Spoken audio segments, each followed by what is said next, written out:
ETF index mutual funds నేర్చుకుని stock మార్కెట్లో రాణించాలనుకుంటున్నారా? వెంటనే ఈ నెంబర్కి కాల్ చేయండి.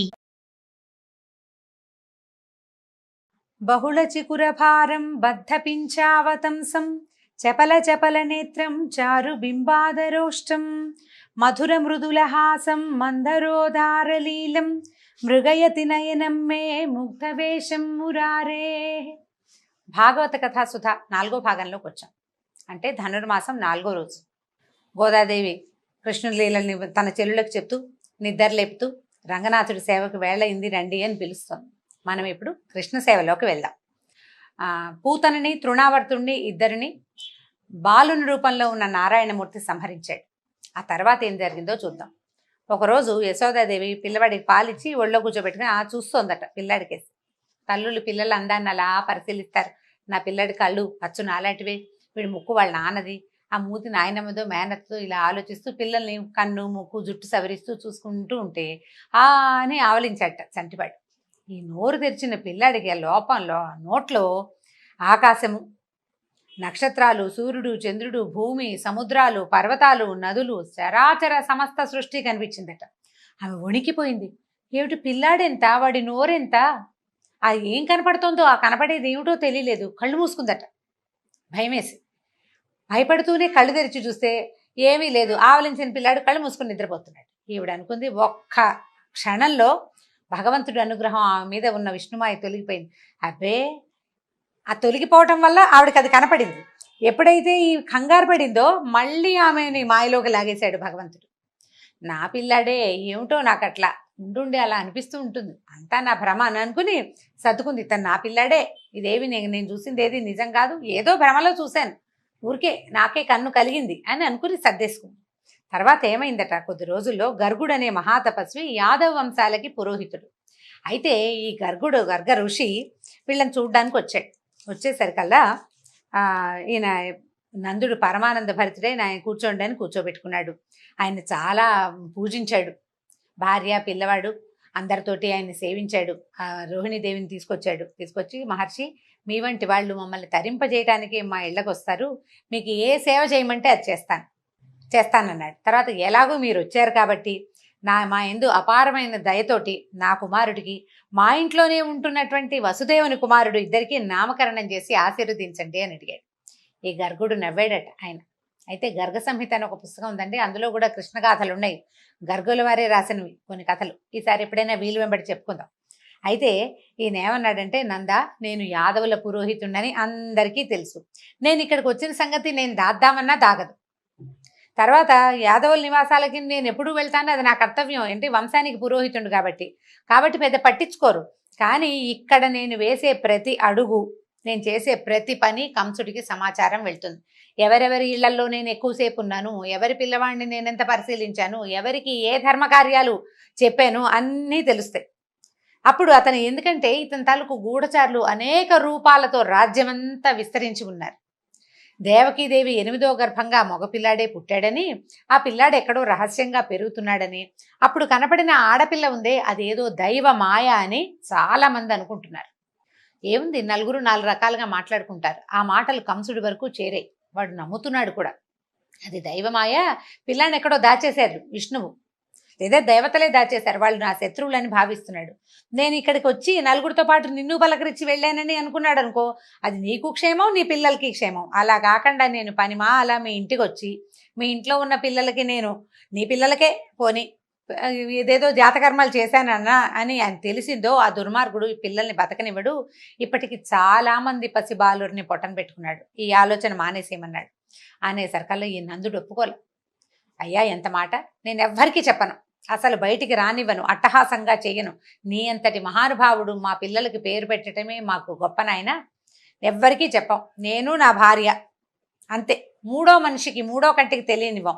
ఇప్పుడు రోహిణీదేవి ఉంది కాబట్టి ఆవిడదే 3వ కన్ను, 4వ కన్ను ఇక లేనే లేదని బతిమలాడాడు. నేను స్వయంగా ఏర్పరచుకుంటాను, నా గోశాలలో, ఇంట్లో కూడా చెయ్యొద్దు, గోశాలలోకి వచ్చి పిల్లలకి పేర్లు పెట్టండి అని బతిమలాడాడు. సరే, ఆయన ఒప్పుకున్నాడు. నందుని గోశాలలో ఎవ్వరికీ తెలియకుండా రహస్యంగా శాస్త్రోక్త విధానంగానే నామకరణాది సంస్కారాలు చేసేశారట. పిల్లలకి పేర్లు పెట్టాలి, నామకరణానికి బోల్డంత మంత్రం అవన్నీ ఉంటాయి. పిల్లల్ని తేనె పెరుగు, పాలు పెరుగు తేనె కలిపి ఇస్తారు. ఏవో చిన్న చిన్న మంత్రాలు పూజలు విధానాలు నడుస్తాయి, అన్నీ ఆయన స్వయంగా చేశాడు.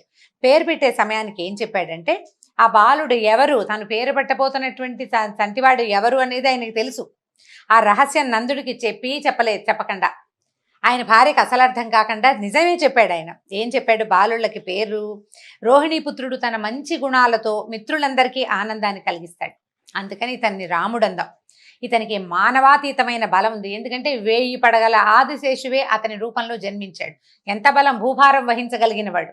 అంచేత ఇతను బలుడని బలరాముడని చెప్పబడతాడు. ఇతను సంకర్షణుడు, అంటే దేవకిదేవి గర్భం నుంచి ఈమె గర్భంలోకి ప్రవేశపెట్టబడ్డాడు కాబట్టి సంకర్షణుడని. అదే కాకుండా ఇతను యాదవులలో ఐకమత్యాన్ని కలిగిస్తాడు, ఎందుకంటే కంసుని భయంతో యాదవులందరూ తలా ఒక దారి పట్టారు, వాళ్ళందరినీ మళ్ళీ ఒక దారికి లాక్కొచ్చాడనమాట. సంకర్షణుడు అంటే ఆకర్షించేవాడు, దగ్గరికి లాగేవాడు అని. కాబట్టి ఈ రకంగా ఈ పిల్లవాడికి సంకర్షణుడని నామధేయం బాగుంటుంది నాయన అని చెప్పాడు. ఇక నీ కొడుకు ఉన్నాడే, నల్లగా ఉన్నాడు కదా, అందుకని ఇతను కృష్ణుడు అనే పేరుతో ప్రసిద్ధుడవుతాడు. అయితే పూర్వజన్మలో వసుదేవునికి ఇతను పుత్రుడై పుట్టాడు. పూర్వజన్మల్లో వసుదేవుడు ఈ రూపంలో లేడు, ఏదో రూపంలో ఉన్నాడు. ఈ పిల్లవాడు కూడా దానికి తగిన రూపంలోనే అక్కడ జన్మించాడు. ఈ రహస్యం తెలిసిన వాళ్ళు ఇతన్ని వాసుదేవుడు అని పిలుస్తారు. పూర్వజన్మలో వసుదేవుని కుమారుడు, ఇప్పుడు అతని మిత్రుడైన నీ దగ్గర పెరుగుతున్నాడు అని చెప్పి ఈ కుమారుడు ఉన్నాడే, ఇతను ఉత్తమ గుణాలలోనూ శోభలోనూ సంపదలోనూ కీర్తిలోనూ శ్రీమన్నారాయణుడితోటి సమానుడవుతాడు.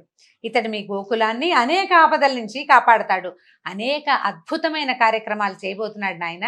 ఇతని గుణాలని బట్టి, ఇతను చేయబోయే అతిమానుషమైన చేష్టితాలని బట్టి యోగులు ఋషులు అనేక పేర్లతో పిలుస్తారు. ఇతనికి ఒక్క పేరు కాదు, నేను పెట్టేది ఒక పేరే, ఇతనికి ఒక్క పేరుతో ఉండడు, అవే సహస్రనామాలు అవుతాయి. ఏమరపాటు లేకుండా పిల్లాన్ని కాపాడుకోమని చెప్పి ఎవ్వరికి తెలియకుండా ఈ పిల్లలిద్దరికి రాముడని కృష్ణుడని నామకరణం చేసి గర్గుడు వెళ్ళిపోయాడు. ఎవరికీ తెలీదు, నందవ్రజంలో కూడా ఎవరికీ తెలీదు. నాన్న పెద్దమ్మ అమ్మ పిలుస్తుంటే ఆ పేరుతో అందరూ పిలవడం మొదలెట్టారు.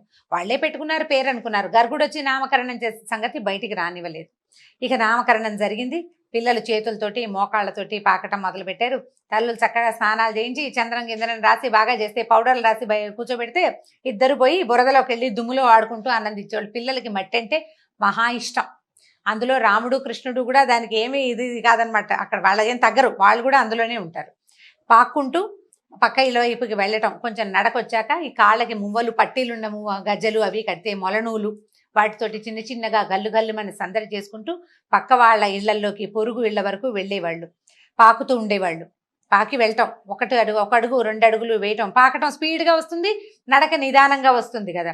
ఈ కొత్త వాళ్ళు ఎవరైనా కనపడంగానే భయపడినట్టుగా తలంటే బాల్య చేష్టలే. ఈ దేవతాంశతోటి పుట్టిన వాళ్ళనే భావం కలిగించే వాళ్లే కాదు. పిల్లవాడు బహుసుందరమైన వాడు, ఒకడు తెల్లనివాడు ఒకడు నల్లనివాడు. పాకటము, పరిగెత్తటము, నడవటము, ఎవరినైనా కొత్త వాళ్ళని చూడగానే బెంగగా మొహం పెట్టి అమ్మ కోసం వెతుక్కోవటము, దాంతో తల్లులకి పరమానందంగా ఉంటుంది. ఎవరైనా వచ్చినప్పుడు వాళ్ళ దగ్గరికి వెళ్ళకుండా తల్లి దగ్గరికి వస్తే తల్లికి ఎంత పొసెసివ్నెస్ అనమాట, మహాద్భుతమైన ఆనందం కలుగుతుంది.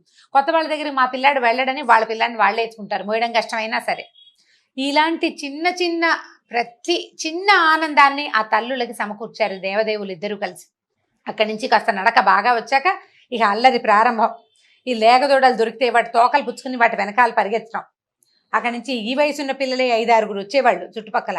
ఏ ఇంట్లో అయినా ఇల్లాలు పనిలో ఉంటే ఎవరిల్లైనా ఒకటే ఇంట్లోకి వెళ్ళిపోవటం, పెరుగు వెన్న దాచే కుండల్లోకి చేతులు పెట్టడం, చిన్న పొన్న చిటిపుట్టి చేతులతోటి వెన్న తీసుకుని తినటం, తిన్నంత తిని బయట కోతులు తిరుగుతుంటే వాటికి కూడా పెడుతుండేవంట. ఈ గోప స్త్రీలు బాబు పిల్లాడు ఎంతసేపు అల్లరి, వాళ్ళని వీళ్ళని ఈ గుంపునంతా వేసుకుని ఇంట్లోకి వస్తున్నాడు, రాజుగారి అబ్బాయి గట్టిగా ఏమీ అనడానికి వీల్లేదు. అందుకని ఏం చేసేవాళ్ళు, వీళ్ళు కింద పెట్టడం అనేది ఉట్టులో పెట్టేవాళ్ళు. ఉట్టులో పెడితే ఓ చిన్న పీటో రోలో మోసుకొచ్చి దాని మీద పెట్టైనా కుండలు అందుకునేవాళ్ళు. వాళ్ళ ఇంట్లో పీట రోలు లేదనుకోండి, ఓ కుర్రాన్ని నుంచోబెట్టి వాడి భుజాల మీదకి ఎక్కి వాడి భుజం మీద నుంచి అయినా వెన అందుకునే ప్రయత్నం చేసేవాళ్ళు.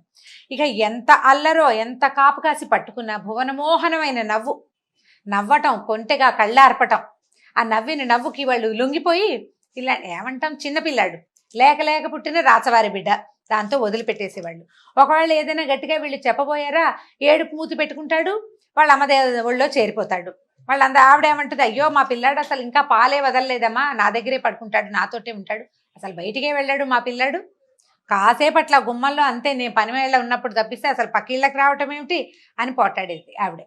ఊరుకునేది కాదు. మా అబ్బాయి ఎందుకు చేస్తాడు, పైగా చుట్టుపక్కల పిల్లలంతా మా పిల్లాన్ని తీసుకెళ్తారు, వీడు చిన్న పిల్లాడు అందరికంటే, వాడికేమొచ్చు, వాడికేం ఎక్కడం రాదు, ఏమి రాదు, వెన్నేం తింటాడు, ఇంకా పాలు మానని పిల్లాడా అని వెన్న తింటాడా అని రివర్స్ అయ్యి పోట్లాడేది అనమాట. ఏ పని చేసుకున్నా సరే ఎంతసేపు ఇదే గోల. సరే వాళ్ళంతా ఏమనుకున్నారు, ఇలా కాదు మనం ఒక అన్నేసి ఉంచాలి, సరిగ్గా వెన్న ముట్టుకోగానే ఆ వెన్న చేత్తోటే పట్టుకెళ్ళి చూపిద్దాం, వీడు వెన్న తింటాడని తల్లి అసలు నమ్మదు. తల్లిపాలు మానని వాడు వెన్న ఎందుకు తింటాడు, వెన్నకి మజ్జిగ రుచి ఉంటుంది. పాల రుచి అలవాటు ఉన్న పిల్లాడు మజ్జిగ ఎందుకు తింటాడు, మజ్జిగ రుచితో ఉన్న వెన్నని అని ఆవిడ ఒప్పుకునేది కాదు.